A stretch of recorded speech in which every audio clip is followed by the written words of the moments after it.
Hey guys, it's Amanda here. So what do we have here, you ask yourself? Well, I was given, which one was I given? I was given, well, the biggest one, obviously. Um, and this is plantain, if you hadn't realised. It's not banana. Let me just get you a better view. Yeah, that's better. So I was given this banana when it was actually quite small.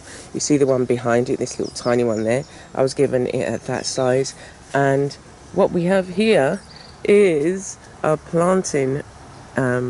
It's not a tree, it's like a plantain plant, because it's similar to bananas, yeah? But but bananas aren't trees, although they look like trees. Okay, anyway, so this one is actually fruiting, and so it fruits in the same way the flower comes out, which is this I can't even see it properly, can you? Sorry about this, guys. Okay, yeah, let me stand further back. So it's that purple thing that comes out, and then it grows longer and longer, and as it goes down, what unfolds is the plantain in this case, or bananas if it was a banana. My bananas are taking a while. So I've got about 19, there's about 19 of them growing along here. Now, planting, shall I tell you the benefits first? Yeah, let me tell you the benefits first. So this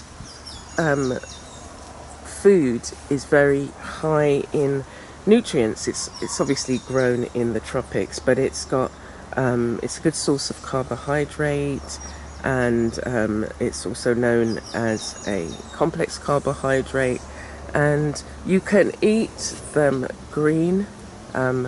If you think about plantain chips, the plantain chips you buy, they're actually made from the green plantain, and it's cut up and fried, and then it's either salted or sweetened or put chili on. That's the ones that we've seen in the store.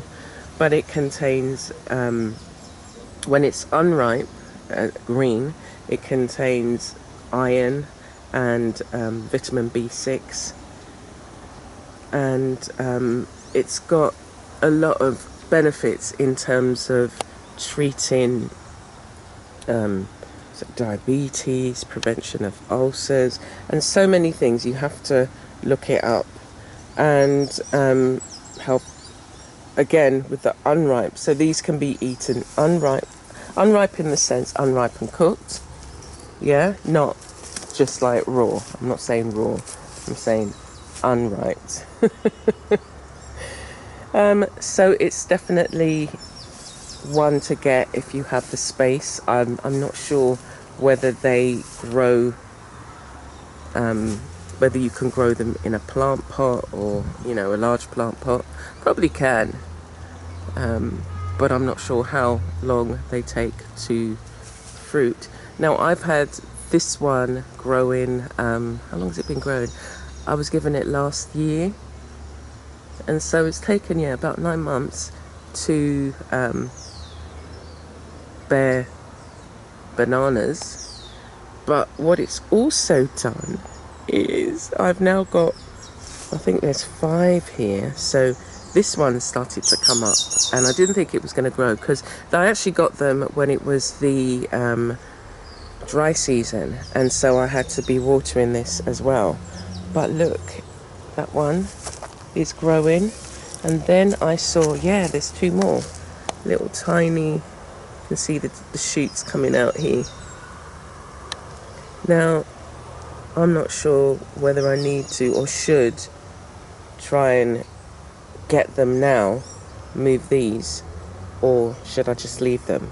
I don't know. If you know about planting, because I'm still learning, then no, let me know. Now I planted it where it is because it's like kind of near the bottom of a slope in 2 directions. So in this direction we have the water coming this way, and in this direction we have the water coming down this way. And so I thought this would be an ideal spot, especially in the rainy season, for it to grow, and that actually has proven good. So what I'm hoping is that they grow along here. So that's what I'm thinking, whether to take these out and plant them here so that we get a little banana planting growth going on. This area does look dry at the moment. We've not had any rain for a couple of days. I mean, after lots of torrential rain. But yeah, this is planting. Again, planting it here. What's happened to the outside leaves is that they've shredded, and that's the good thing about the banana plant, is that whilst, let me show you if you've not seen the leaves in their full glory. So this is like a typical, no, this one, if you think minus the tears, how they normally look, but to protect themselves, especially in like windy areas, the leaves will easily split, and that then means that the banana or plantain can still stand upright. You know, if it's being blown about, it's the leaves that will take the brunt, like the ones on the outside here. They take the brunt and then they strip, but it doesn't harm the plant in terms of it growing and producing.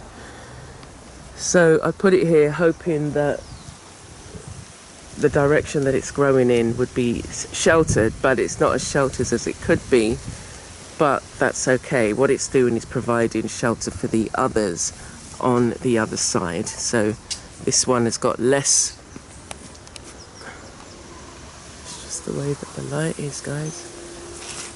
Sun's right in front of me. Yeah, so it's provided a bit more shelter for these ones here. So I'm really pleased with my planting, and I look forward to sampling them and seeing how they taste. You know, growing your own fruit is fantastic, and you definitely do taste the difference. And all of this is organic, so being able to taste organic planting and just see what, you know, in terms of the richness of the soil that I have and how I've been looking after it. And I think they only fruit once, so, you know, flower comes up once and then it will die back. So you can usually, I think you usually cut them. What I've seen online is people then cut back the one that's fruited because it's not going to fruit again. The other thing I want to see is, you know, the fibres. So the fibres in the trunk piece, that's where you get the, you know, like with the banana plant, you get the banana fibres. I'm going to see this time how I get on. It's a long piece of work to try and extract. I was looking online, it was just like, oh my gosh, that looks like it's going to take forever. But we'll see how we get on. Anyway, so that is planting. Thank you for watching, and I look forward to seeing you next time.